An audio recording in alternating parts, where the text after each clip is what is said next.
బయలుదేరి వెళ్ళడం వెనకాతల ఉండేటటువంటి అంతరార్థమేమో మీకు నిన్నటి రోజున విజ్ఞాపన చేసి ఉన్నాను. తల్లి బయలుదేరి వెడుతున్నప్పుడు ప్రమదగణాలు ఆ తల్లి కట్టుకోవలసినటువంటి పట్టుపుట్టాలు, అలంకారం చేసుకోవలసినటువంటి నగలు, ఆవిడ పెట్టుకునేటటువంటి పువ్వులు, ఆవిడ ధరించేటటువంటి కస్తూరి తిలకము మొదలైన వాటినన్నింటినీ తీసుకుని వారు కూడా జయజయనాదములు చేస్తూ గంటలు మోగిస్తూ ఆ విమానం పక్కన ప్రమదగణాలన్నీ కూడా బయలుదేరాయి. ఇలా వెడుతుండగా మనమున మోదమందుచు ఉమాతరుణీమణిగాంచే దారు మృత్కనక కుశాజినాయస నికాయ వినిర్మిత పాత్రసీమము అనుపమ వేదఘోష సుమహత్ పశుబంధన కర్మభూమమున్ ముని విభుదాభిరామము సముజ్వల హోమము యాగధామమున్. ఎక్కడో లేదండి, అది దక్షారామం. మన కాకినాడ పక్కనే ఉంది దక్షారామం. ఆ తల్లి విమానంలో వెడుతూ కింద ఉన్నటువంటి దక్షారామాన్ని చూసింది. ఓహో, ఎక్కడ చూసినా యాగశాలలు నిర్మింపబడి ఉన్నాయి, హోమగుండాలు నిర్మింపబడి ఉన్నాయి. ఆ చేస్తున్నటువంటి యాగములోంచి పైకి లేచినటువంటి కొంత ధూమము కనపడుతోంది. అంటే ప్రారంభమునందు యాగం చేసేటప్పుడు అగ్నిహోత్రం నుంచి పొగ ఎక్కువ రాకూడదు. అలాగే అక్కడ కట్టబడినటువంటి ఆ యజ్ఞ పశువులు మొదలైనటువంటి వాటన్నింటినీ తల్లి చూసింది. చూసి విమానం దిగి ఆ యజ్ఞశాలలోకి ప్రవేశించింది అమ్మవారు. ప్రవేశిస్తే చనుదించిన మొగువను జననియు సోదరులు తక్క సభగల జనులెల్లను దక్షుని వలని భయమున అనయము అప్పుడు ఆదరింపరైరి మహాత్మా. ఆ వచ్చినటువంటి తల్లి సతీదేవిని జననియు కన్న తల్లి, సోదరులు, తోడ పుట్టినటువంటి అన్నదమ్ములు తప్ప మిగిలినటువంటి వాళ్ళు ఎవ్వరూ పలకరించలేదు. తల్లి యొక్క అనుగ్రహం చేత బతుకుతున్నటువంటి లోకం, ఏ తల్లి శక్తి రూపంగా ఉంటే నడయాడుతోందో ఆ లోకం, తల్లి లోపలికొస్తుంటే దక్షుడు శపిస్తాడేమోనన్న భయం చేత ఎవ్వరూ సతీదేవిని పలకరించడానికి కూడా ఇష్టపడలేదు. ముఖాలు పక్కకి తిప్పుకున్నారు. మరి తల్లియు పినతల్లులు పరిరంభణమాచరింప పరితోషాశ్రుల్ దొరగగ డగ్గుత్తికతో సరసిజముఖి సేమమరయ సతిదానంతన్. ఒక్క తల్లిగారు, పినతల్లులు, సోదరులు మాత్రం ఆవిడ్ని కుశలం అడిగారు తప్ప. మీరు చూడండి, జీవితంలో అన్నింటికన్నా చాలా బాధాకరమైనటువంటి విషయం ఏంటంటే 10 మందిలోకి వెళ్ళినప్పుడు చాలా దోషభూయిష్టమైనటువంటి నడువడి ఉన్నటువంటి వాళ్ళని చూసినట్టుగా చూస్తూ తన ఎందటువంటి నడువడి లేకపోయినా ఎవ్వరూ పలకరించలేదనుకోండి, వెళ్ళిన వాళ్ళకి ఇంకంతకన్నా అవమానం వేరొకటి ఉండదు. కాబట్టి ఇప్పుడు తల్లి చాలా అవమానాన్ని పొందింది. తన తల్లి, తన పినతల్లులు, తన సోదరులు పలకరించడం పెద్ద విశేషం కాదు. కానీ సభలో ఇంతమంది ఉన్నారు, ఋషులు ఉన్నారు, ఆవిడ జగదంబ. ఆ తల్లి కేనోపనిషత్తులో స్వయంగా ఇంద్రుడికి బోధ చేసింది గురుస్వరూపం. ఏంటి, దేవి భాగవతంలో ఒక మాట అంటారు, తల్లి నువ్వు లేకుండా అసలు యజ్ఞం ఎక్కడుందమ్మా అని అడిగారు. అటువంటి తల్లి ఇవాళ యజ్ఞానికి బయలుదేరి వస్తే పలకరించేటటువంటి వాడు కరువైపోయాడు. ఎవ్వరూ ఆవిడ్ని పలకరించలేదు. దానితో ఆవిడ కన్నుల వెంట బాష్పధారలు కారి చాలా అవమానమును పొందినదై తండ్రి వంక చూసింది. తండ్రి అసలు ఈవిడిని చూసి జుగుప్సతో, చూడరాని వ్యక్తిని చూసినట్టు, అసలు పిలవని దానివి నువ్వెందుకొచ్చావు ఈ సభలో కన్నట్టు చాలా జుగుప్సతో కూడినటువంటి భావంతో దక్షుడు ఆ సతీదేవి వంక చూశాడు. తల్లి ఆగ్రహం చెందింది. అసలు ఆవిడ ఇంకా లోపలికి వెళ్ళలేదు, ఎవరిని పలకరించలేదు. ఆవిడ వెంటనే అక్కడ నిలబడి ఒక మాట అంది, ఏమయ్యా, నీకు పెద్దల్లుడు, లోకమంతటికి పూజనీయుడు, మహానుభావుడు, పరమేశ్వరుడు, మహాత్యాగి, ఒకరికి ఉపకారం చెయ్యడం తప్ప ఒకరి దగ్గర ఏదీ తెచ్చుకోవాలనేటటువంటి కోరిక లేనటువంటి వాడు. కొందరు ఉత్తములైనటువంటి వారు ఎదురువారిలో ఉన్నటువంటి దుర్గుణములను కూడా గుణములుగా చూస్తారు, మధ్యములైనటువంటి వాళ్ళు సుగుణములను చూస్తారు, హీనైన వాళ్ళు సుగుణములను దుర్గుణములుగా చూస్తారు. ఇన్ని గుణములు కలిగినటువంటి పరమాత్మ, పరమేశ్వరుడు చంద్రశేఖరుడు లోకోపకారము తప్ప వేరొకటి తెలియనివాడు, జగత్తుకి తండ్రి. అటువంటి వాడి పట్ల నువ్వింత నిరాదరణతో ప్రవర్తించి ఆయనని ఆహ్వానించకుండా కేవలము యాగమునకు ఆహ్వానించడము నీవు మరిచిపోయావేమో అందామంటే ఆ యాగము యొక్క పేరే నిరీశ్వర యాగమని, నేను శివుడికి హవిస్సివ్వనని, ఇవ్వకపోతే ఏమి చెయ్యగలడని, మీరందరూ రండి ఆయన్ని వెలేస్తున్నానన్నట్టుగా నువ్వు ప్రవర్తించవే, నీ పాపం ఊరికే పోతుందనుకుంటున్నావా? అనయంబు శివాయను అక్షరద్వయమర్ధి వాక్కున పలుక, భావమున తలంప సర్వజీవుల పాపసంఘముల్ చెడు. అట్టి మహితాత్మునందు సుమంగళుండవగు నీవు విద్వేషివగుట ఆశ్చర్యంబునందెదా, అమంగళుండవగు నీవు విద్వేషివగుట ఆశ్చర్యంబు అందెదా. వినుము నీ వదియుగాక చర్చింప యవ్వని చరణ పద్మంబుల నరసి బ్రహ్మానందమను మరందమతుల భక్తిని తమ హృదయంబులనిడి తుమ్మెదల చేత గ్రోలి సంతుష్ట చిత్తులగుదురు. అత్యంత విజ్ఞానుడెట్టి దేవునందు ద్రోహంబు చేసితే మందు నిన్ను. ఏమయ్యా దక్ష, శివా ఈ రెండక్షరాలకి ఒత్తులు లేవు, పక్కన కనీసం సున్న లేదు, అరసున్న లేదు. శివ అన్న నామాన్ని పైకి పలికినా, ఒకవేళ పైకి పలకలేకపోతే లోపల శివ అని అనుకున్నంత మాత్రం చేత భావమున తలంప, లోపల తలుచుకుంటే చాలు. సర్వజీవుల పాప సంఘముల్ చెడు, సమస్త జీవుల యొక్క పాపములు పోతాయే. ఆయన పేరే అంత గొప్పదే. అటువంటి వాణ్ణి అట్టి మహితాత్మునందు అమంగళుండవగు నీవు విద్వేషివగుటకాశ్చర్యంబునందెదా. ఇది సంస్కృతంలో మూలమునందు వ్యాసభగవానుడు భవోనహోద్వేష్టి శివం శివేతరహ అని రచన చేశారు. ఎవడు శివుని ద్వేషిస్తున్నాడో వాడు మంగళమును ద్వేషించినట్టు. కాబట్టి నీకు అమంగళములు కలుగుతాయి తప్ప నీకు మంగళములు కలగవు. శివద్వేషికి మంగళం రమ్మంటే ఎక్కడి నుంచి వస్తుందయా అని సంస్కృతంలో వ్యాసుల వారంటే మహానుభావుడు అంటారు. ఆంధ్రీకరణ చేసినప్పుడు అమంగళుండవు నీవు అమంగళుడవి, మంగళం అక్కర్లేదన్నవాడు అమంగళుడే. అమంగళుండవగు నీవు విద్వేషివగుటకు ఆశ్చర్యంబునందెదా. నాకు చాలా ఆశ్చర్యంగా ఉందయ్యా. వినుము నీ వదియుగాక చర్చింపనెవ్వని చరణ పద్మంబుల నరసి బ్రహ్మానందమను మరందమతుల భక్తిని తమ హృదయంబులనిడి తుమ్మెదల చేత గ్రోలి సంతుష్ట చిత్తులగుదురత్యంత విజ్ఞానులట్టి దేవునందు ద్రోహంబు చేసితే మందు నిన్ను. ఏ పరమేశ్వరుడి యొక్క పాద పద్మముల మీద భృంగములై తుమ్మెదలై వ్రాలి భక్తితో ఆ పాదములలో ఉండేటటువంటి మకరందమును త్రాగి మత్తెక్కి సమాధి స్థితులలో చేరి తమ జీవిత ప్రయోజనమును సాధించుకున్నటువంటి మహానుభావులు ఉన్నారో అటువంటి వారికి ధ్యానమునందు ఆలయమైనటువంటి పరమశివుడి యొక్క పాదములు, ఆ శివుని యొక్క స్వరూపము నీకు ద్వేషభావమునకు ఆలమాలమైందంటే నీకు పతనము తప్ప ఏముంటుందని అనుకోవాలి నేను. అతుల భక్తిని తమ హృదయంబులండి తుమ్మెదల చేత గ్రోయి, తుమ్మెదలనేటటువంటి తమ హృదయముల చేత భక్తులు గ్రోలుతున్నారు ఆయన పాదములలో ఉండే మకరందాన్ని. మరియును అమ్మహితాత్ముని చరణ సరోజాత యుగము సకల జగంబుల్ నెరిగొలవగోరు కోర్కులు తరమిడి వర్షించు అతని తగునే తెగడం.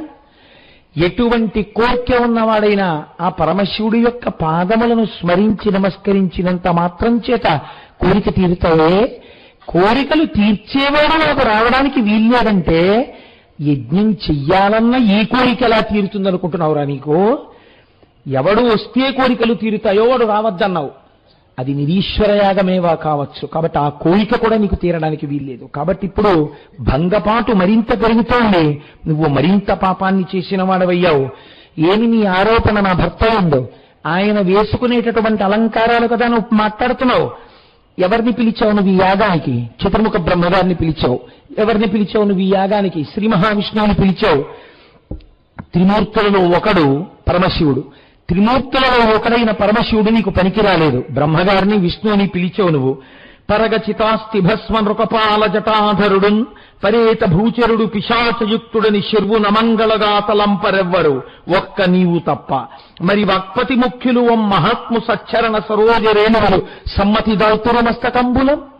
ఏమయ్యా ఆయన ఏదో బూడిద రాసుకుంటాడు ఒంటికి, ఏనుగు చర్మం కట్టుకుంటాడో, జడలు ధరిస్తాడో, శ్మశానంలో ఉంటాడో, ఆయన చుట్టూ పిశాచాలు తిరుగుతున్నాయి, ఆయన మీద ఆరోపణలు చేశావే, శివతత్వం నీకేమైనా తెలుసా? ఎందుకలా ఉంటాడో నువ్వు ఎరిగావా? నిన్నటి రోజున మీకు చెప్పాను కదా, ప్రతి విషయానికి అంత పరమ పవిత్రమైనటువంటి శంకరుణ్ణి పట్టుకుని అనరాని మాటలు అన్నావే. ఆ మహాత్ముని యొక్క చరణముల సరోజముల నుంచి రాలేటటువంటి ధూళిని పట్టి చతుర్ముఖ బ్రహ్మగారు తన 4 తలకాయల మీద జల్లుకుంటున్నాడే. ఏం మరి ఆయన చరా ధూళిని తన పాదముల మీద తల్లుకునేటటువంటి చతుర్ముఖ బ్రహ్మగారు ఆహ్వానమునకు యోగ్యుడైతే నా భర్త శంకరుడు ఎందుకు యోగ్యుడు కాలేదు? నీ పక్షపాత బుద్ధి, నీ దుర్బుద్ధి బయట పెడుతోంది. దీనికి ఒక్కటే చెయ్యమని శాస్త్రం చెప్తోంది. నెలకొని ధర్మపాలన వినిర్ముల భర్గు తిరస్కరించు ఒక్కలుని జిహ్మ కోయటము. ఎవడు పరమశివుని నిరాధారంగా ఇలా నిష్కారణంగా పక్షపాత బుద్ధితో దూషిస్తున్నాడో వాడి నాలుక కోసేయాలి. అలా నాలుక కొయ్యలేకపోతే వాడే అక్కడ వెంటనే కర్ణరంధ్రములను మూసుకొని అక్కడి నుంచి దూరంగా వెళ్ళిపోవాలి. ఆ పాపాన్ని పంచుకోకూడదు. ధర్మశాస్త్రాలు అలా మాట్లాడుతున్నాయి శంకరుడి గురించి. జగత పితరం వందే పార్వతీ పరమేశ్వరవు. జగత్తుకి తండ్రి అయిన శంకరుణ్ణి నువ్వు నింద చేశావు. అటువంటి నింద చేసినటువంటి వాడి కూతురన్న పేరు నాకు ఈ శరీరం ఉన్నంత కాలం ఉంటుంది. నేను ఎక్కడ కనపడినా నన్ను దాక్షాయణి అంటారు, దక్షుడి కూతురు అంటారు, సతీదేవి అంటారు. ఆయనకి సతిని కాబట్టి సతీ అని పిలిపించుకోవడం నాకు ఇష్టమే. కానీ నీ సంబంధం గుర్తొచ్చేటట్టుగా నన్ను దాక్షాయణి అని పిలవాలంటే నీ కడుపున పుట్టిన ఈ శరీరంతో ఉంటే నన్ను పిలుస్తారు. కాబట్టి ఇక నాకు ఇష్టం లేదు. నువ్వు అనుభవించాలా బాధ. కాబట్టి జనుడు అజ్ఞానమునం భుజించిన జుగుప్సంబైన అన్నంబు సయ్యన వెళ్ళించి పవిత్రుడైన గతి దుష్టాత్ముండవై ఈశ్వరుంఘను నిందించిన నీ తనూభవ అనంగా ఓర్వ. ఈ హేయ భాజనమైనట్టి శరీరమున్ విడచి భాస్వచ్ఛుద్ధి ప్రపించదన్. తెలియక ఏదో కలుషితమైనటువంటి ఆహారాన్ని తినేసిన తరువాత ఏదో పులుసు అనుకుని ఇంట్లో వండిన పులుసే కదా అని చెప్పి పులుసు పోసుకుని అన్నం తినేసినటువంటి వ్యక్తి ఆఖరణ మజ్జిగ అన్నం తిన్న తర్వాత పక్కనున్న వాళ్ళకు పులుసు వడ్డిస్తుంటే అందులోంచి చచ్చిన బల్లి పైకొస్తే అయ్యో తినేశాను కదా అని కడుపులో పెట్టుకోడు కదా, నోట్లో వేలి పెట్టైనా తిన్నది కక్కేస్తున్నాడు. బలవంతంగా తన కడుపులోది తాను కక్కినట్టు అది కల్మషభూయిష్టమని తెలిసిన తర్వాత తిన్న అన్నాన్ని తిన్నవాడే కక్కినట్టు. పరమద్రోహివి, పాపివి, శంకర ద్వేషివి, శివనింద చేసిన వాడివి. ఇటువంటి నీ కడుపున పుట్టిన శరీరంతో ఉండడాన్ని ఇంకా నేను అంగీకరించను. కాబట్టి భాస్వచ్ఛుద్ధి ప్రాపించదన్. ఈ శరీరాన్ని అగ్నిహోత్రంలో వదిలిపెట్టేస్తున్నాను అని నీలగణాపరాధీయకు నీకు తనూభవనౌట చాలదా. తన పాపం ఏమిటో చెప్తోంది. ఎందుకు వదిలిపెట్టవలసి వస్తోందో తెలుసా? చాలు కుమర్త్య నీకు తనుజాతనన్మది సిగ్గు పుట్టెడిన్నేల ధరన్ మహాత్ములకు ఎగ్గునరించడి వారి జన్మముల్ కాల్పనే తలంప జనక కుటిలాత్మగా ఎన్ని చూడగన్. ఎరా నీలగణాపరాధీయకు నీకు తనూభవునౌట చాలదా. అయితే నీ పాపమేమిటి అంటావా? మహాపాపం చేసిన వాడికి కూతురుగా ఉన్నాను నేను ఇప్పుడు. శివమేడ చేసిన వాడి కూతురుగా నేను ఆయన భార్యగా ఇంకా ఈ శరీరంతో ఉండడానికి ఇష్టపడను. చాలు కుమర్చ్య, ఒక దుర్బుద్ధి కలిగినటువంటి వాడా, నీకు తనుజాతనన్మది సిగ్గు పుట్టెడి. దక్షుడి కూతురు అని ఎవరైనా చెప్తే నేను సిగ్గుతో చచ్చిపోతానురా. ఇలాంటి దురాత్ముడికి కూతురునైనందుకు ధరన్ మహాత్ములకు ఎగ్గునిరించడి వారి జన్మముల్ కాల్సనే. మహాత్ముల పాలిట అపచారం చేద్దామని ప్రయత్నం చేసేటటువంటి దౌర్భాగ్యుల యొక్క జన్మ కాల్సన ఎందుకు పనికొస్తుంది ఆ జన్మ? తలంప జనక కుటిలాత్మక ఎన్ని చూడగన్. ఆలోచించి చూడగా నీ వంటి వాడికి కుమార్తెగా ఉండాలని నేను అనుకుంటానా? అన్నిటికన్నా నా బాధ ఏమిటో తెలుసా? నా భర్త పరమజ్ఞాని, మహోదారుడు. ఇప్పుడు నువ్వు నన్ను ఇంత అవమానం చేస్తే నేను వెనక్కి వెళ్ళిపోతే ఏం చేస్తాడో తెలుసా? ఏమీ అనడు. అయ్యో ఇంత అవమానం పొందావా అని అడగడు. అలా అడిగితే చెప్పుకునేటప్పుడు నేను బాధపడతానేమో, చెప్పి బాధపడుతున్నప్పుడు నా కంట కన్నీరు కారుతుందేమోనని అడగడు. నన్ను ఓదార్చడానికి తన తొడ మీద కూర్చోపెట్టుకుంటాడు. రా దా ఇలా కూర్చో అంటాడు. అలా కూర్చోపెట్టుకున్నప్పుడు ఎప్పుడైనా పరిహాసం ఆడవలసి వస్తుంది. పరిహాసం ఆడవలసి వస్తే ఏం చేయాలి? నన్ను పేరు పెట్టి పిలవాలి. అప్పుడైనా మేము ఎంతో సంతోషంలో ఉన్నప్పుడు పరిహాసంలో నీ వంటి దిక్కుమాలిన తండ్రికి కూతురునై పుట్టినందుకంతటి మహానుభావుడికి భార్యనై ఆయన దాక్షాయని అని నన్ను దగ్గరికి తీసుకుంటే నీ పాపం నాకు గుర్తొస్తుంది. వృషకేతనుండు భగవంతుడునైన హరుండు నన్ను ఆదర పరిహాస వాక్యముల దక్షతను భవాయంచు పిల్వా నీ బురబుర బొక్కుచున్ ముదము పొందక నర్మవచస్మితంబులందరగుదు నీ తనూజనను దుఃఖము కంటెను చచ్చుతొప్పుటన్. నా భర్త మహానుభావుడు. ఆయన తన తొడ మీద కూర్చోపెట్టుకుని నన్నెంతో లాలించి నాకెంతో ఆనందం ఇచ్చి నాతో ఎంతో సంతోషంగా ప్రవర్తిస్తాడు. కానీ ఎన్నడో ఒకనాడు పిలవాలి కదా. ఆయన నాతో కఠినంగా మాట్లాడడం ఆయనకి రాదు. నా మనస్సు ఆయన ఖేద పెట్టారు. కాబట్టి నీ గురించి ఆయన ఎప్పుడూ మాట్లాడరు. నీ గురించి మాట్లాడితే నేను నొచ్చుకుంటానని. కానీ ఏదో ఒకనాడు నన్ను పిలవవలసి వస్తుంది. అప్పుడు నన్ను దగ్గరికి తీసుకుని దాక్షాయణి అంటారు. అన్నప్పుడు నేను దుష్టుడైన దక్షుడి కూతురునని నాకు జ్ఞాపకానికి వస్తుంది. దక్షుడి కూతురు శరీరంతో ఉండడం నాకు ఇష్టం లేదు. ఆ ఒక్క కారణానికి నేను చచ్చిపోతున్నాను రా అందవిడ. అలా నిలబడిపోయారండి యాగంలో ఉన్న వాళ్ళందరూ.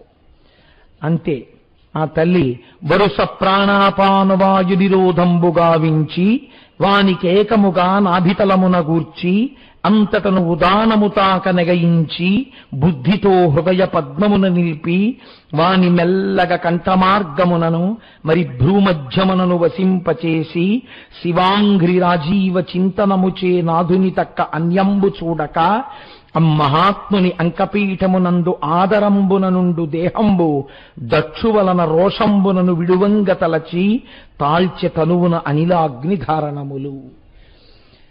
శంకరుడి యొక్క ఎడమ తొడ మీద కూర్చోడానికి అర్హమై అలా కూర్చునేటటువంటి ఆ శరీరం దక్షుడి కూతురి యొక్క శరీరంగా ఉండడాన్ని ఇంకా ఆవిడ అంగీకరించలేదు. కాబట్టి ఆవిడ వెంటనే అక్కడ పద్మాసనం వేసుకుని ప్రాణ అపాన వ్యాన ఉదాన సమానమనేటటువంటి వాయువుల్ని ఒకదాంతో ఒకటి కలుపుతూ మూలాధారం దగ్గర నుంచి వాయువుల్ని పైకి లేపి భ్రూమధ్యం దగ్గరికి తీసుకొచ్చి సహస్రారానికి తీసుకెళ్లే ముందు శరీరంలో అగ్నిహోత్రాన్ని పుట్టించి యోగాగ్నిని భ్రూమధ్యమునందు ఆజ్ఞాచక్రమ మీద శంకరుడి యొక్క పాదపద్మములను ధ్యానం చేస్తూ ఆ పాదపద్మములే చూస్తూ అందరూ చూస్తుండగా ఒక్క క్షణంలో అగ్నిహోత్రంలో భస్మమైపోయింది తల్లి. బూది కుప్పయ్యి పడిపోయింది. పడిపోగానే అక్కడున్న వాళ్ళందరూ కూడా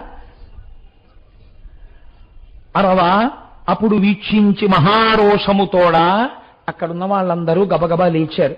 అయ్యయ్యో సకల చరాచర జనకుడైనట్టి ఈ దక్షుండు తన కూర్మితనయ మానవతి పూజనీయ ఈ సతి తనచే అవమానంబునుంది సమక్షమందు గాయంబు తొరగంగ కనుగొనుచున్నవాడిట్టి దురాత్ముడిందేని కలడే అనుచు చిత్తంబుల ఆశ్చర్యంబులొందిరదియునుగాక ఇట్లనిరి ఇట్టి దుష్టచిత్తుండు బ్రహ్మబంధుడనైన ఈతడనయంబుదానపఖ్యాతి పొందు నిందపడి మీద దుర్గతి చెందుగాక ఎనుచు జనములు పలుక అయ్యవసరమునా. అక్కడుండే వాళ్ళందరూ వీడు ప్రజాపతే, వీడు బిడ్డల్ని కన్నవాడా, ఎదురుగుండా కన్న కూతురు పిలవకపోయినా వస్తే అమ్మా రా అని అనలేదా? పైగా తల్లి అంత బాధపడి ఏడిచి మాట్లాడుతుంటే లేచి వెళ్ళి కనీసం ఇలా పట్టుకుని అమ్మా అంత బాధపడకు అని అనలేదా? ఎదురుగుండా అలా పద్మాసనం వేసుకుని అగ్నిహోత్రాన్ని పుట్టించి యోగాగ్నిలో ఆవిడ రగిలిపోయి కాలిపోయిందా? వీడు అలాగే కూర్చుని యాగం చేసుకుంటున్నాడా? వీడు తండ్రా? వీడు ప్రజాపత? వీడు అనుభవించి తీరుతాడు. ఉపద్రవం వస్తుంది, జగత్తునందు పరమ అపఖ్యాతిని పొందుతాడు. ఏ ప్రజాపతికి లేనంతటి దుష్టకీర్తి దక్షుడు పొంది తీరుతాడు. అమ్మవారిని కూతురుగా పొంది పరమశివుణ్ణి అల్లుడిగా పొందినా దక్షుడి పేరుని గౌరవించకుండా లోకం దక్షుడనేటప్పటికీ దక్షయజ్ఞం గుర్తొచ్చేటట్టుగా యజ్ఞ విధ్వంసము జ్ఞాపకానికి వచ్చేటట్టుగా అయి తీరుతుందనుకున్నారు.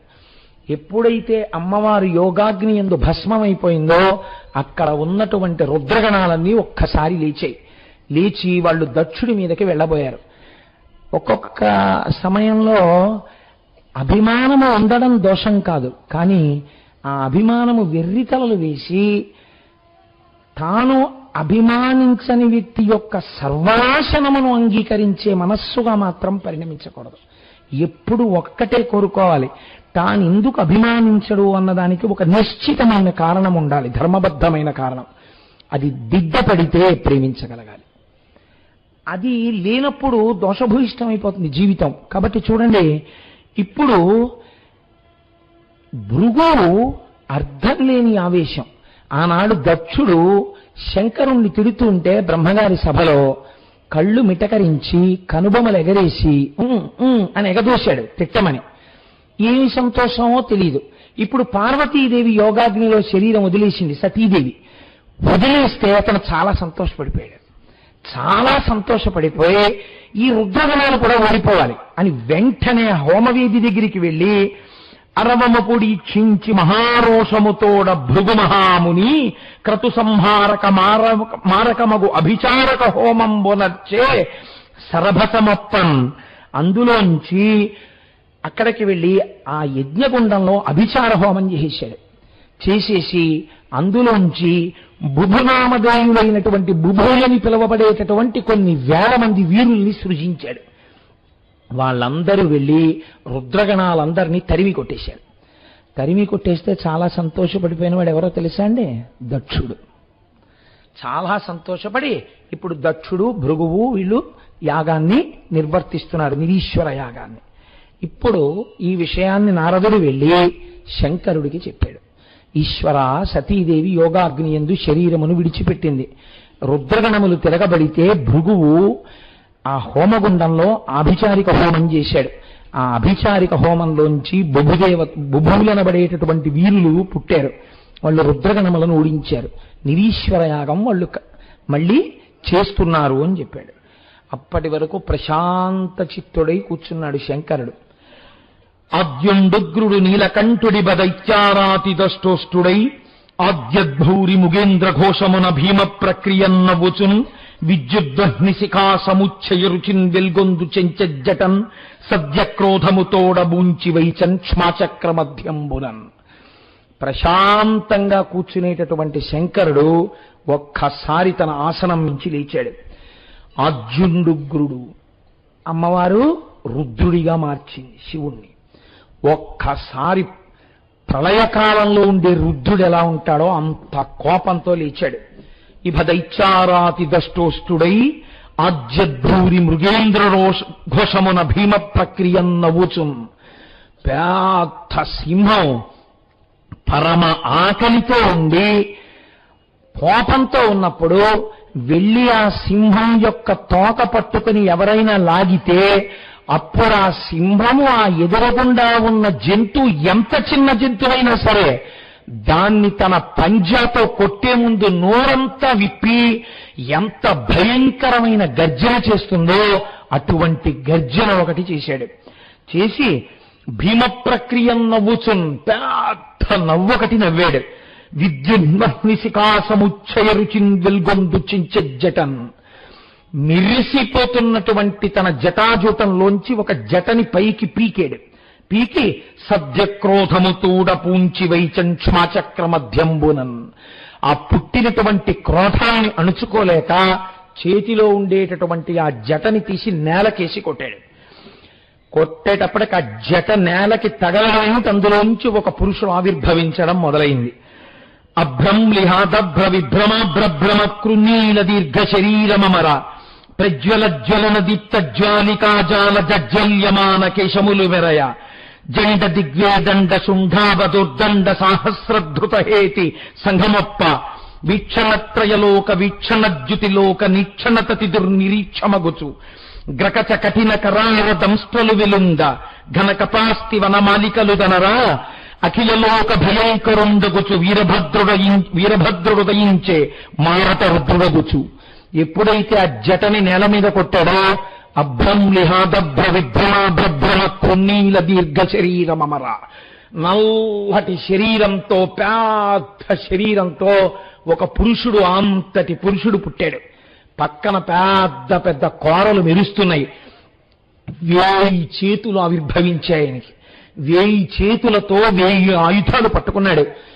ఎలా ఉన్నాడంటే ఇంకా అయితే పరిగెత్తానే, అంత కోపంతో ఊగిపోతున్నాడు.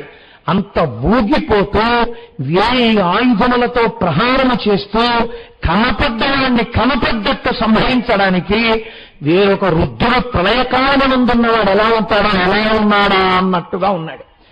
లేచి వీరభద్రందు విహిత విద్వేషి భద్రుడగుచు తన 1000 చేతులు ముగిచి వినయమొసగనేనేమి చేయుదు ఎరుగనాకు నానతిమ్మన్న అతనికయ్యభవుడనియే.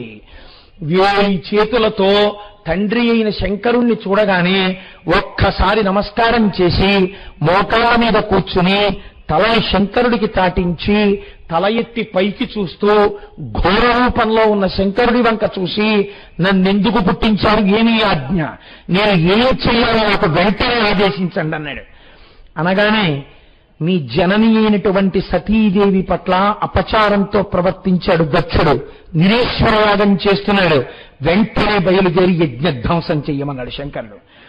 అనగుడు రుద్రుజేరి ముదమార ప్రదక్షిణమచరించి వీట్కొని అనివార్య వేదమున కుంభిని గ్రక్కతలం జలరో జలధ్వని మణినోపురంబులు పదంబులు మ్రోయగా భీషణ ప్రభల్దనరా కృతాంతకాంతక శితస్ఫుట శూలము భూని జెచ్చరన్. శంకరుడికి ఒక్కసారి ప్రదక్షిణం చేశాడు. ముదమార ప్రదక్షిణమచరించి వీట్కొని అనివార్య వేదమున కుంభిని ద్రక్కతలం జలం జలధ్వనుల పదనూపులముల్ మ్రోయా. ఎవ్వరూ కూడా ఇంకా ఒక్కసారి వీరభద్ర ఆగాలి, ఆగడానికి లేదు, ఇక ఆపడం సాధ్యం కాదు.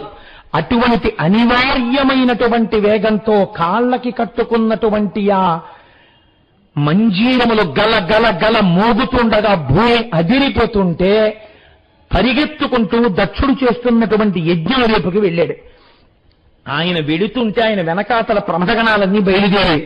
పెద్ద చీకట్లు పుట్టాయి ఆయన శరీరం చేత. ఎక్కడ చూసినా ధూళి పైకి రేగుతోంది.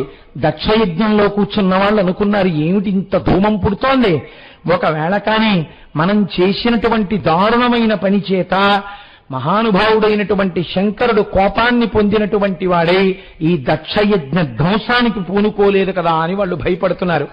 ఈ లోపల రానే వచ్చాడు. ఆ యజ్ఞ వాటియందు ఆయన ప్రవేశించేసరికి ఆయన యొక్క ఉగ్రరూపాన్ని చూశారట. ఆ ఘోర రూపాన్ని చూడడం చాలా కష్టం.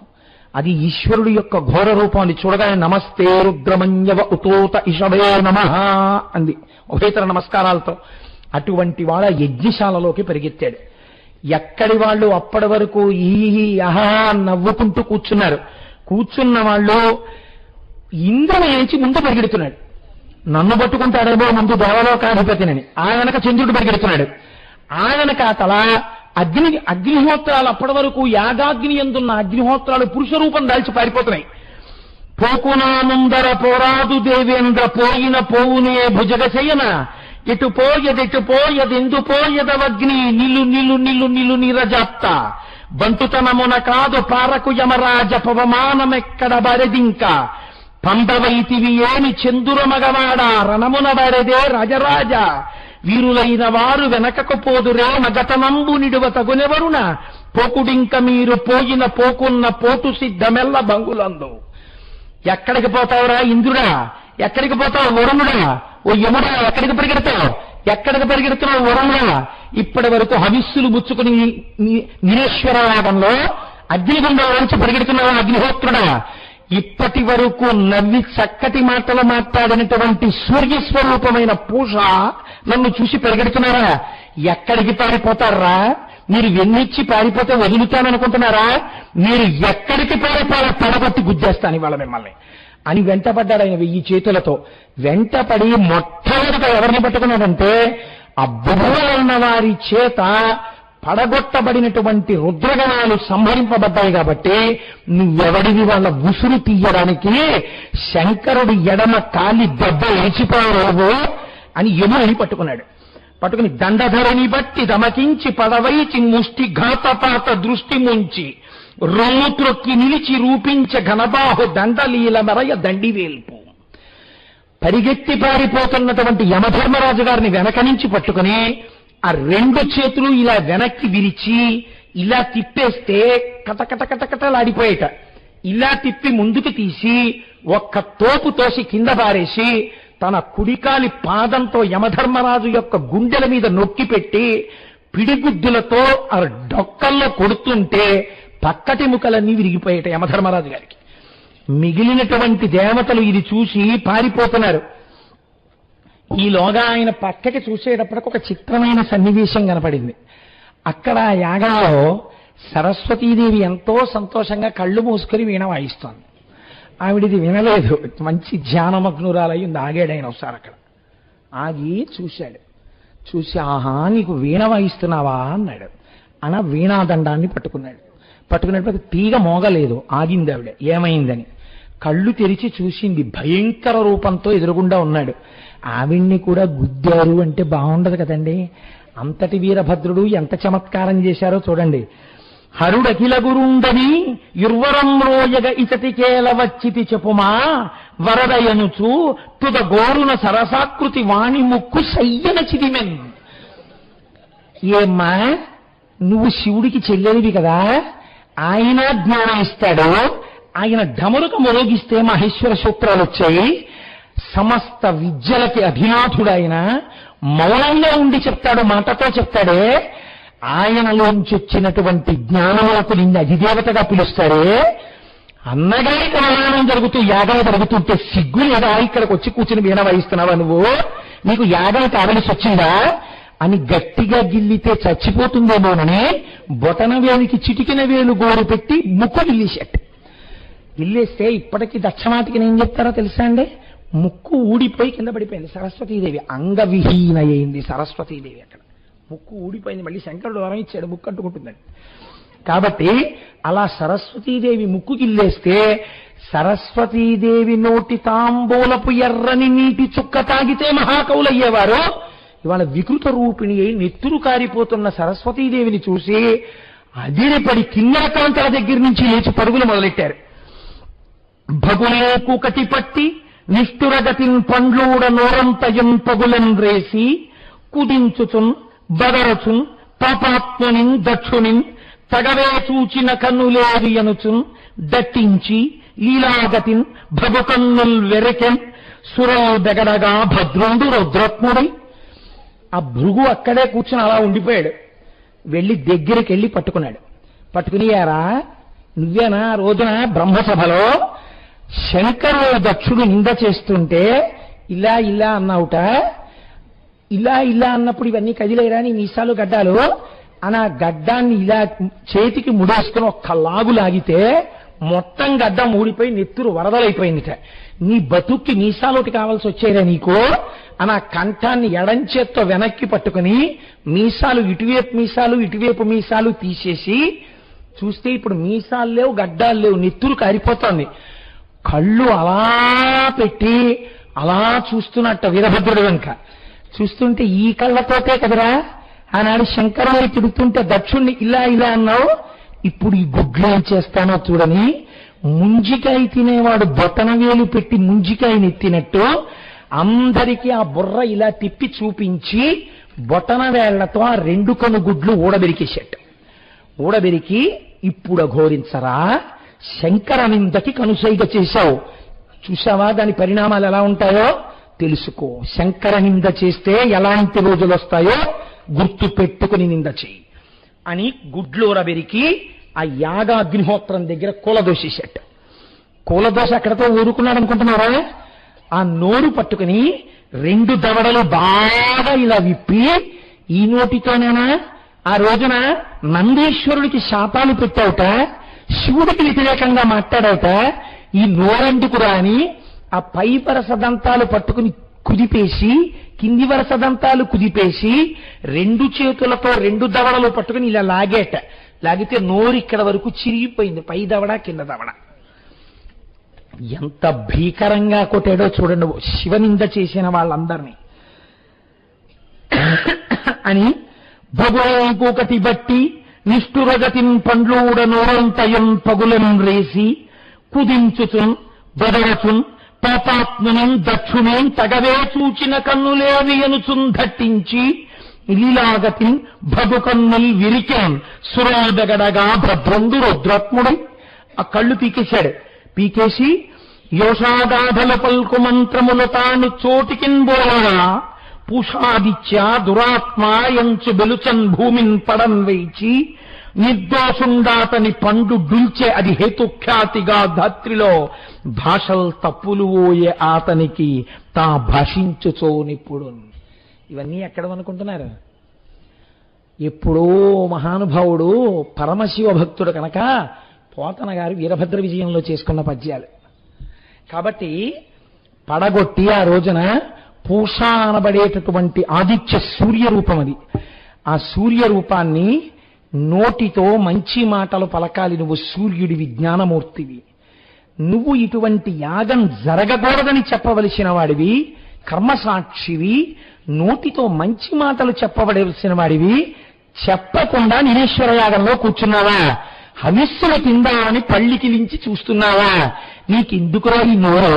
నీ నోట మంచి మాటలు రావు కదా, ఇంకెందుకు నువ్వు మాట్లాడేది అని ఆయన కింద పడగొట్టి మోకాటితో ఆయన గుండెల్ని తొక్కిపట్టి నోరు తెరిచి ఆ లోపల ఉన్న పళ్ళు పట్టుకుని ఇలా నలిపేస్తే ఇలా ఇలా ఇలా ఇలా ఇలా అంటే మొక్కజొన్న గింజలు ఊడిపోయినట్టు పై వరస పళ్ళు కింద వరస పళ్ళు ఊడిపోతే ఆ నోట్లోనే పడిపోయినటువంటి పళ్ళని నీళ్లలో పడిపోయిన దానిమ్మ గింజలు వేసినట్టుగా ఏరేసి నెత్తితో కూడిన పళ్ళు గాలిలో విసిరేసి ఉరా ఇవాళ నుంచి నువ్వు మాట్లాడితే పళ్ళు లేవు కదా, భాష యందు తప్పులు రావడం అన్నవని నీతోటే మొదలు అని చెప్పాడు.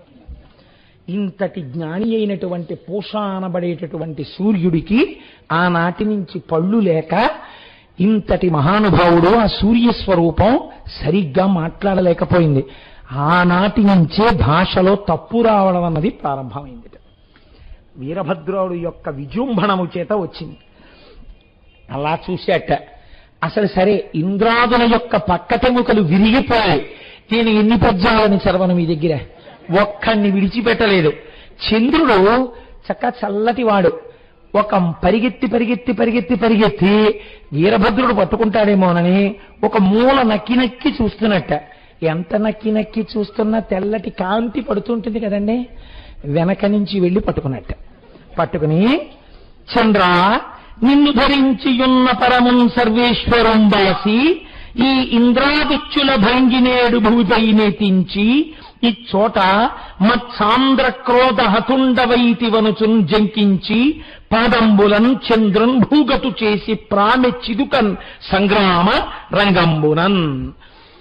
ఎంత గొప్ప మాట అన్నారంటే, ఆ చంద్రుణ్ణి వెనక నుంచి పట్టుకునియారా, నీకు క్షయవ్యాధి వచ్చేస్తే ఆనాడు వెళ్ళి అక్కడ కూర్చుని శంకరుడి గురించి తపస్సు చేశావా? మహానుభావుడు నీకు క్షయవ్యాధి 15 రోజులే ఉండేటట్టుగా చిరంజీవిత్వం ఇచ్చి నిన్ను తీసుకెళ్లి తన నెత్తి మీద పెట్టుకున్నాడా? నెత్తి నుంచి దూకి నిరీశ్వర యాగానికి వచ్చి చల్లగా కూర్చున్నావురా నువ్వు, నీకు ఈ యాగం కావలసి వచ్చిందిరా అని చంద్రుణ్ణి కింద పడేసి తన 2 కాళ్లతో ఎక్కి ఒక్క గంతు గెంతేట కడుపు మీద. చంద్రుడు కదండి, ఆ గెంతేటప్పటికి పక్కటెముకలన్నీ విరిగిపోయి కడుపు నిండా నీళ్లు తాగేసిన వాడిని పడుకోబెట్టి కడుపు మీద ఒత్తితే నోట్లోంచి నీళ్లు బుడక్కన వస్తాయి చూడండి. అలా చంద్రుడి మీద 2 కాళ్ళు వేసి తొక్కితే చంద్రుడిలోంచి అమృతధారలు పడతాయి కదా, అమృతధార పైకి లేచి వీరభద్రుడి పాదాలని అభిషేకం చేసింది. అమృతపు తుంపరలతో కూడినటువంటి పాదములున్న వీరభద్ర నీకు జయము జయము నమస్కారం అన్నారు పోతన గారు. అలా మహానుభావుడు దేవతల వెంటబడి కొట్టారండి 1000 చేతులతో, ఒక్కడు లేడు. హనుమ సుందరకాండలో ఎలా కొట్టారో అలా కొడుతుంటే ఒక్క పద్యంలో అవధరించండి, మీకు అర్థమైపోతుంది. పట్టి సంబుల దృంచి బరువానముల నుంచి ముసలాయుధంబుల మోది మోది అలుగుల నాటించి అరచేతులను వేసి ముష్టిఘాతంబుల ముంచి ముంచి కత్తులను రయించి గదల క్రుళ్ళనగించి భూరిశూలంబుల పొడిచి పొడిచి శక్తుల తూలించి చక్రాల పరిమార్చి పటునారసంబుల బరపి పరపి తెనచి సరములు ప్రేగులు పెరికి పెరికి చెనకి మేనుల పట్టలు చీరి చీరి దాసి చెక్కులు ముక్కులు కోసి కోసి వీరభద్రుండు వేల్పుల దోల దొడగే వీచు నెత్తురు గమ్ము దేవర ననచున్ వీరంబుదరంబుగా వైచున్ నింగిని నేలకు దిశలకు వజ్ర ప్రహారంబులన్ 10 దిక్కుల ఎక్కడ చూసినా ఆ వీరభద్రుడు గుద్దుతున్నటువంటి గుద్దేల యొక్క చప్పుళ్ళు వినపడుతున్నాయిట. గుబ్ గుబ్ అని గుబ్ గుబ్ అన్న చప్పుళ్ళు, అబ్బో అమ్మో అన్న కేకలు ఎక్కడ చూసినా అవే. 1000 చేతులతో పరిగెడుతూ తలాభ్యహనత్కాంశ్చి పాదైకాంశ్చిత్ పరంతప ముష్టినాభ్యహనత్కాంశ్చి నఖైకాంశ్చిత్ దబారయత్ అంటారు సుందరకాండలో వాల్మీకి మహర్షి. అలా కొంతమందిని 1000 చేతులలో ఉన్నటువంటి పట్టిసాలతో కొట్టేట, కొంతమందిని కత్తులతో నరికేశాట, కొంతమందిని గోళ్లతో ముక్కులు గిల్లేశాట. కోస్తే శరీరం అంతా మంత్రపూరితం అయిపోయింది దక్షుడికి. ఆ కంఠం తెగలేదు. వీరభద్రుడి చేతి ఖడ్గానికి తెగలేదండి. తెగకపోతే పశువా నీ పీక తెగకపోతే ఊరుకుంటాననుకున్నావురా అని గుండెల మీద కుడికాలు పెట్టి తొక్కి పాదంతో ఆ తలకాయని 2 చేతులతోటి గడ్డిని మోపు కట్టినప్పుడు తిప్పినట్టుగా తిప్పేసి దాన్ని బాగా మిలిపడిపోయి సన్నగా అయిపోయిన తర్వాత ఊడబెరికేశాడు. ఊడబెరికి నీ బ్రతుక్కి వినేశ్వర యాగమా, ఈ హోమగుండంలో గదిరా వేశావు హవిస్సులన్నీ శివుడికి ఇవ్వనని నీ తలకాయ వేసేస్తున్నాను ఈ యాగంలోనని అగ్నిహోత్రాన్ని పిలిచి రా వెలుగన్నాడు.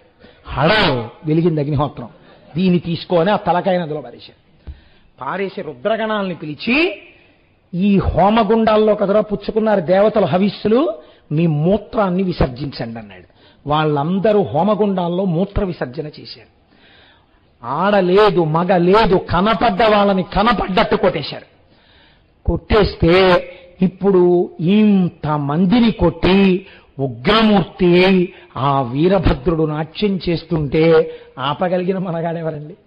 ఇప్పుడు మిగిలిన వాళ్ళు కొద్ది మంది ఉంటే వీళ్ళందరూ పరుగు పరుగున బయలుదేరి చతుర్ముఖ బ్రహ్మగారి యొక్క సదనమునకు వెళ్ళారు. వెళ్ళి మహానుభావ ఎంత భయంకరమైన స్థితి వచ్చిందయా, దిక్కుమాలిన దక్షుడు యజ్ఞం చేయడం కాదు గాని అవతల సతీదేవి దేహత్యాగం చేసి దెబ్బ తినని వాడొక్కడు లేడు, ఫ్రాక్చర్ అవ్వకుండా బ్యాండేజ్ వేసుకోవలసిన అవసరం లేని వాడొక్కడు లేడు దేవతల్లో. రాక్షసులు యుద్ధం చేసినప్పుడు కూడా ఇలా కొట్టలేదు.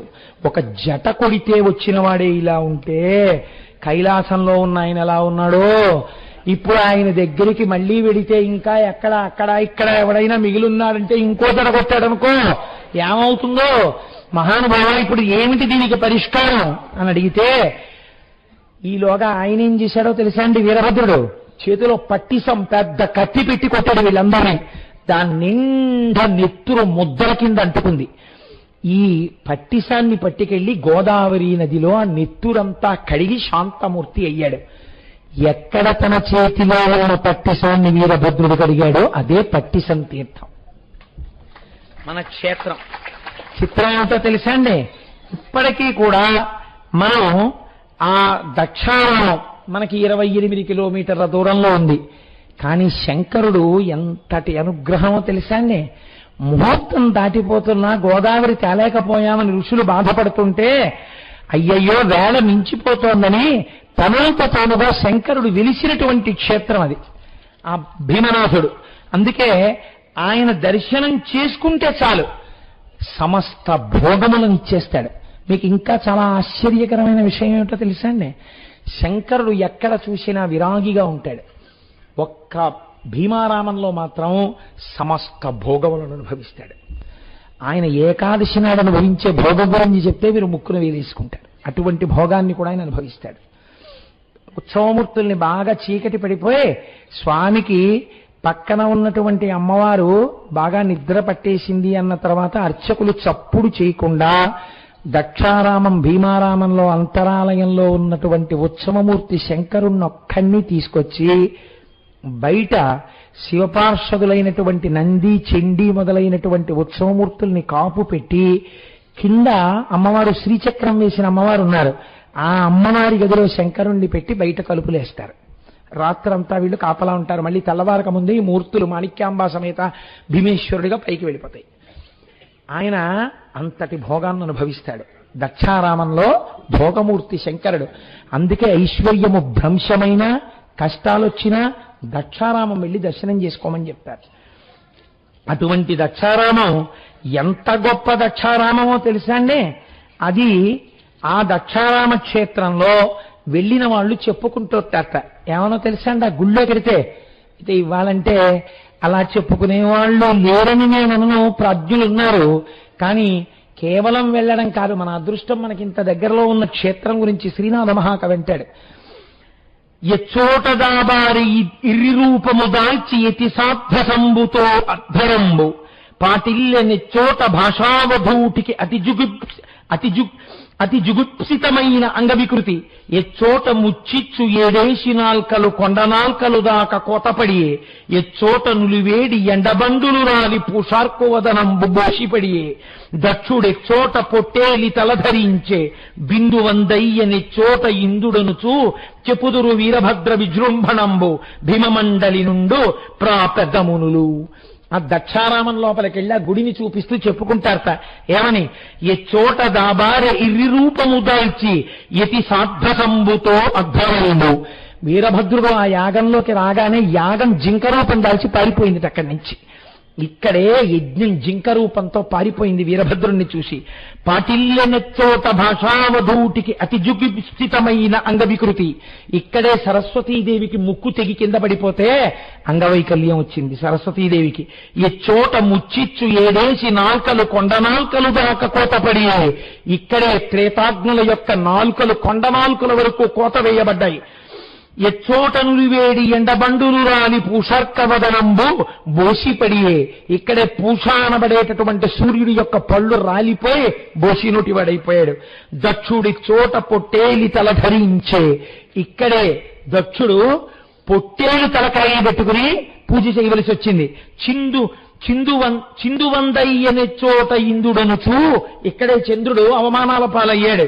చెప్పుదురు వీరభద్ర విజృంభణంబు ఈ ప్రాంతంలోనే వీరభద్రుడు గజ్జెలు కట్టి ఆ దక్షయజ్ఞ ధ్వంసం చేశాడు. చెప్పుదురు వీరభద్ర విజృంభణంబు భీమమండలి నుండు పెద్దమునులు. ఆ భీమమండలిలో ఉండేటటువంటి పెద్దలు మునులు చెప్పుకుంటుంటారు అది అటువంటి దక్షారామ క్షేత్రం ఈ క్షేత్రం అని. అక్కడికి వెళ్ళి దీని మీద పాదం పెట్టడమే గొప్ప అని వెళ్ళి ప్రణిపాతం చేసి నమస్కారాలు చేస్తూ ఉంటారట. ఇప్పటికీ దక్షారామం యొక్క గొప్పతనం ఏమిటో తెలుసా అండి? దక్షారామంలో ఏదైనా ఉత్సవం చేస్తే సూక్ష్మ రూపాలతో ఆలయాల్ని ఉత్సవానికి సిద్ధం చేస్తారట. ఎలా చేస్తారో తెలుసా అండి? గల్లు గల్లని రత్న కంకణంబులమ్రోయ గంధవాహనియాలు కసవు నూర్పు. కాళ్ల గజ్జలు గల్లు గల్లుమంటుండగా వాయుదేవుడి భార్య వచ్చి రేపు శివుడికి ఇక్కడ ఉత్సవం జరుగుతుందని దక్షారామ దేవాలయం అంతటినీ ఊడుస్తుంది. లక్ష్మికింగేలి లీలారవిందమ్మునగలయంపి చిలికించు కమ్మదేని. లక్ష్మీదేవి చేతిలో ఉండేటటువంటి పద్మంలో ఉన్నటువంటి తేనెని తీసి లక్ష్మీదేవి ఆ దక్షారామంలో కలాపి చల్లుతుంది. తామ్రపర్ణియు తాను తారకాపదగంగ వలిముచ్చముల రంగ వల్లి తీర్చు. ఆకాశగంగా తామ్రపర్ణి వీళ్ళిద్దరూ కలిసి వచ్చి రేపు ఇక్కడ శంకరుడికి ఉత్సవం అవుతుందని ముత్యాల ముగ్గులు పెడతారట. అధివాసనము చేయు యముని శుద్ధాంతంబు ధూమోర్ణ మహిసాక్షి ధూమఘటిక. యముడి భార్య పేరు చాలా చిత్రమైనటువంటి పేరు ధూమోర్ణ. ఆవిడ వచ్చి దున్నపోతు నుంచి దిగి చేతిలో సాంబ్రాన్ని పట్టుకుని దేవాలయానికి అంతటికి ధూపం వేసి వెడుతుందిట. సప్త పాతాల నాగేంద్ర చంద్రముఖలు ఫణమతి జ్యోత్సన దివ్య గంబముల కుదురు సోమమకుటిని గారాబు జొటి అయిన దక్షమాటిక ప్రతి మహోత్సవమునందు. పాతాళలోకంలో ఉండేటటువంటి నాగకాంతలు తమ పడగల మీద ఉండేటటువంటి మణుల కాంతులతో ఆ చీకట్లో తెల్లవారుజామునొచ్చి భీమేశ్వరుడికి దీపాలు పడతాయిట. ఎప్పుడిప్పుడు దక్షారామంలో ఉత్సవాలు జరిగినా ఇది జరగవలసినదే. అంత గొప్ప క్షేత్రం ఆ దక్షారామం. అదే దక్షవాటిక. ఇవాళ రోజున మనం ద్రాక్షారామం అంటాం. ద్రాక్షారామం దానిమ్మ పండు రామం కాదు, దక్షారామం దాని పేరు, దక్షుని యొక్క ఆరామము. కాబట్టి ఆ దేవతలందరూ కూడా పరుగు పరుగున చిత్రముఖ బ్రహ్మగారి దగ్గరికి వెళ్ళారు. వెళ్ళి అయ్యో మహానుభావుడైనటువంటి శంకరుడికి ఆ గ్రహాన్ని తెప్పించాం, తెప్పించినటువంటి పాపము యొక్క ఫలితాన్ని మేము ఇవాళ అనుభవిస్తున్నాం, ఇంత భయంకరంగా ఉంది, కాబట్టి మేము ఎలా ఇవాళ బతికి బట్ట కడతామని అడిగారు. అడిగితే ఆయన అన్నాడు, మీరు చేసినటువంటి పాపము సామాన్యమైనటువంటి పాపం కాదు. ఆయన శర్వుడు, భవుడు, ఉగ్రుడు, భీముడు, రుద్రుడు, పశుపతి, మహాదేవుడు, ఈశానుడన్న పేరుతో సమస్త లోకములందు 8 రూపములతో ప్రకాశిస్తున్నవాడు పరమశివుడు. అటువంటి పరమశివుడిని యజ్ఞంలో భాగం లేకుండా నిరీశ్వర యాగం ఏమిటి? బుద్ధి లేనివాడు వాడు చేశాడు అనుకోండి ఆ యాగాన్ని. బుద్ధి గడ్డి తిందిరా మీకు, మీరెలా వెళ్ళారా యాగానికి? ఇది చేయకూడదని ముఖమ్ముడగా చెప్పవలసిన బాధ్యత మీకు లేదా? ఎందుకు వెళ్ళారా? అనుభవించారు మీరు. అయినా మీకు ఒక్క మాట చెప్తున్నాను, కరుణాపూరిత హృదయుడురా. మీరేమనుకుంటున్నారు? ఇప్పుడు కైలాసానికి వెడితే శంకరుడు త్రిశూలంతో మొక్కలు చేసేస్తాడు అనుకుంటున్నారు మనని. అలా ఉండదు పరిస్థితి. మనం బుద్ధి తెచ్చుకుని ఆయనకి నమస్కరించడానికి వెడితే ఎంత ప్రసన్నమూర్తిగా ఉంటాడో చూడండి. రండి వెడదామని వీళ్ళందరినీ తీసుకుని కైలాసానికి వెళ్ళారు. వెళ్ళేసరికి ప్రశాంతవతనంతో చిత్రంబటతరోర్మూలో వృద్ధా శిష్యా గురుర్యువ గురోస్తు మౌనం వ్యాఖ్యానం శిష్యాస్తు చిన్న సంశయా. ఒక పెద్ద వటవృక్షం, ఆ వటవృక్షం కింద కూర్చుని తన ఎడమ తొడ మీద కుడిపాదం పెట్టుకుని సనక సనందానాది మహర్షులందరూ తన చుట్టూ కూర్చునుండగా పరబ్రహ్మములకు సంబంధించినటువంటి జ్ఞానాన్ని చక్కగా ఇలా చిన్ముద్ర పట్టి మౌనవ్యాఖ్యా ప్రకటిత పరబ్రహ్మతత్వం వర్షిష్టాం తే వసదృషిగణైరవృతం బ్రహ్మనిష్టై ఆచార్యేంద్రం కరకలిత చిన్ముద్రమారూపం స్వాత్మారామం ముదితవదనం దక్షిణామూర్తిమీడే. తనలో తాను రమిస్తున్నవాడై సన్నటి చిరునవ్వు నవ్వుతూ పరమానంద స్వరూపంగా వాళ్ళందరికీ జ్ఞానబోధ చేస్తున్నట్ట. ఎక్కడ చూసినా కైలాస పర్వతం మీద చక్కటి లతావితానములు, పొదరిళ్ళు, ఎందరో ఋషులు, ప్రమథగణాలు, నందీశ్వరుడు, గంటల చప్పుడు, వచ్చేటటువంటి విమానాలు, వెళ్ళేటటువంటి విమానాలు, శంకరుడికి చేస్తున్నటువంటి నమస్కారాలు, పరమ భక్తితో అందరూ పంచాక్షరీ మహామంత్రాన్ని జపం చేసుకుంటూ పరమ రమ్యంగా శోభాయమానంగా ఉంది ఆ కైలాస పర్వతం. అప్పుడు వాళ్ళకి బుద్ధొచ్చి శంకరుడి దగ్గరికి వెళ్ళి నిలబడన్నారు. సమత ఎదిగాకతావకాశంబులైన శక్తి శివరూపముల క్రీడసలుపు ఊర్ణనాభిగతి విశ్వజనన వినాశ వృద్ధి హేతు భూతుండవగుచుందువు ఈశరుద్ర. మా బుద్ధి గడ్డి తిందయ్యా స్వామి, నీవు శక్తి అయిన అమ్మవారితో కలిసి ఈ లోకములనన్నిటినీ కూడా సాలెపురుగు ఎలా అల్లుతుందో అలా ఈ లోకాలనన్నిటినీ సృష్టి చేస్తున్నావు, ఈ లోకాలను నిలబెడుతున్నావు, ఈ లోకాలనన్నిటినీ లయ చేస్తున్నావు. అటువంటి పరమాత్ముడమైనటువంటి నిన్ను గుర్తెరగక మేము ధూర్తతనంతో ప్రవర్తించి నిరీశ్వర యాగానికి వెళ్ళాం. చాలా భయంకరమైనటువంటి స్థితిలో ఉంది. ఎందరికో ఎముకలు విరిగిపోయాయి, అంగవైకల్యం సంభవించింది, పడిపోయి ఉన్నారు దక్షవాటిలో. ఈశ్వర, నువ్వు కాకపోతే ఎవరు రక్షిస్తారు? కృప చేసి కాపాడమని అడిగారు. అడిగితే శంకరుడు వెంటనే చిరునవ్వు నవ్వి, బిడ్డలు మీరు తెలుసుకుంటే చాలు, అంతకన్నా మిమ్మల్ని బాధ పెట్టడం నా ఉద్దేశ్యం కాదు. ఎవరెవరు దెబ్బలు తిని మరణించిన వారున్నారో వారందరూ పూర్వం ఎలా ఉన్నారో అంతే తేజస్సుతో సజీవులుగుదురుగాక.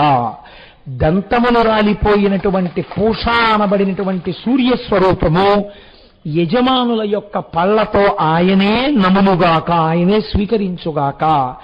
ఇక నుంచి వారికి పళ్ళు ఊడిపోయాయి కాబట్టి పూష అనబడేటటువంటి సూర్యస్వరూపమునకు మెత్తటి పరమాన్నము నివేదన చెయ్యబడుగాక.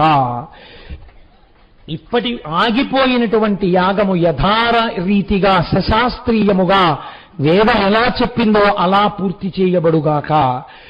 దక్షుడి తల తెంపి అగ్నిహోత్రంలో పారేశాడు, అగ్నిహోత్రంలో కాలిపోయింది. కాబట్టి మూర్ఖత్వానికి పిరికితనానికి ప్రతీక కనుక మేకముఖాన్ని తీసుకొచ్చి దక్షుడి యొక్క శిరస్సుకి అతికింపబడుగాక, దక్షుడు సజీవుడగుగాక, బుద్ధి తెచ్చుకుని సంతోషముగా జీవితమును గడుపుగాక, మీ అందరూ పరమ సంతోషంతో ఆనందముగా నుందురుగాక. తన భార్య గురించి మాత్రం లేదు ఎక్కడ. ఇది శంకరుడంటే. ఏ నోరు పెట్టుకుని మీరు శంకరుడి యొక్క స్తోత్రం చెయ్యకుండా ఉంటానని అనగలరండి? ఇంతటి త్యాగి, ఇంతటి మహానుభావుడు శంకరుడంటే. అందరికీ మళ్ళీ వాళ్ళకి వరాలు ఇచ్చేశాడు, అందరినీ పునరుజ్జీవుల్ని చేసేశాడు. ఇప్పుడు మేకముఖం పెట్టుకుని వచ్చాడు దక్షుడు శంకరుడి దగ్గరికి. వచ్చి సాష్టాంగపడి దొల్లి లేచి ఏడ్చి అంటాడు, విను, నీకు అపరాధుడాగు నన్ను దండించుట ఇది దండనము కాదు మదిన్, నన్ను రక్షించుటగా మనమున తలుతును దేవ అభవ పురహర రుద్ర. తండ్రి, దేవ అభవ పురహర రుద్ర, నీవు నన్ను దండించావనుకోవట్లేదు. నువ్వు ఇలా ఈ మస్తిష్కాన్ని తీసేసి ఉండకపోతే ఇంకెన్ని పాపాలు చేసి ఉండేవాణ్ణు. ఈ పాపం ఇక్కడతో తీసేసి నాకొక మేక తలకాయని అమర్చావు. ఇక నుంచి బుద్ధి తెచ్చుకు బతుకుతాను. నువ్వు దండించావన్న బాధ అన్న భావనే నా యందు లేదు.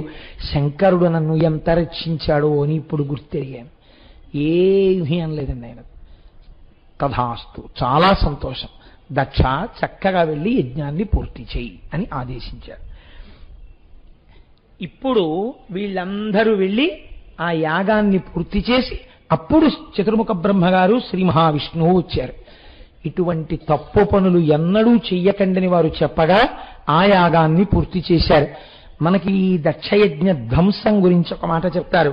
ఈ ఆఖ్యానము చదివిన ధీయుతులై వినిన ఎట్టి ధృతిమంతులకు ఆయువు కీర్తులు కలుగును బాయును దురితములు తొలగు భవబంధములన్.